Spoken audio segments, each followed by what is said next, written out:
Few men have virtue to withstand the highest bidder. We should not look back unless it is to derive useful lessons from past errors, and for the purpose of profiting by dearly bought experience. The marvel of all history is the patience with which men and women submit to burdens unnecessarily laid upon them by their governments. Leave nothing for tomorrow which can be done today. The foundation of a great empire is laid, and I please myself with a persuasion that Providence will not leave its work imperfect. If we desire to avoid insult, we must be able to repel it. If we desire to secure peace, one of the most powerful instruments of our rising prosperity, it must be known that we are at all times ready for war. Bad seed is a robbery of the worst kind, for your pocketbook not only suffers by it, but your preparations are lost and a season passes away unimproved. Associate with men of good quality if you esteem your own reputation. The value of liberty was thus enhanced in our estimation by the difficulty of its attainment, and the worth of characters appreciated by the trial of adversity. Be courteous to all, but intimate with few, and let those few be well tried before you give them your confidence. Someday, following the example of the United States of America, there will be a United States of Europe. Truth will ultimately prevail where there is pains to bring it to light. Let your heart feel for the afflictions and distress of everyone, and let your hand give in proportion to your purse.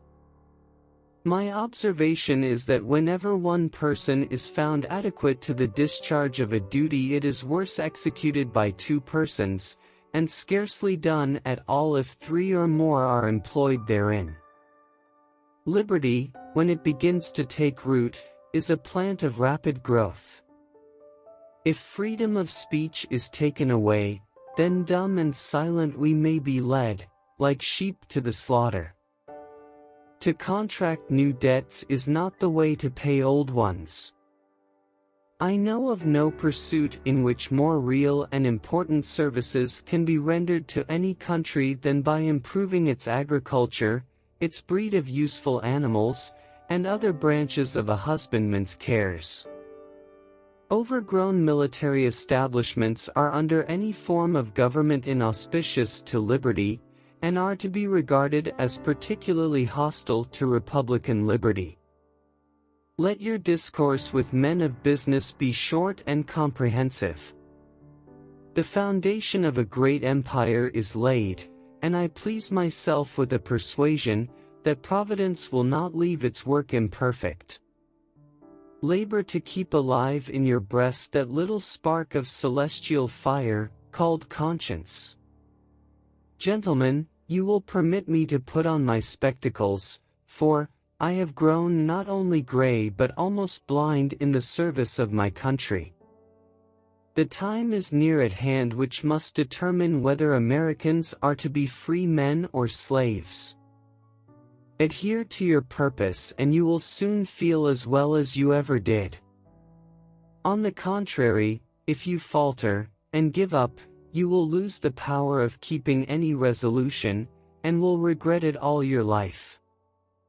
I'll die on my feet before I'll live on my knees. Real men despise battle, but will never run from it. I walk slowly, but I never walk backward. Let us therefore animate and encourage each other, and show the whole world that a freeman, contending for liberty on his own ground, is superior to any slavish mercenary on earth. 99% of failures come from people who make excuses. It is far better to be alone than to be in bad company. Happiness and moral duty are inseparably connected.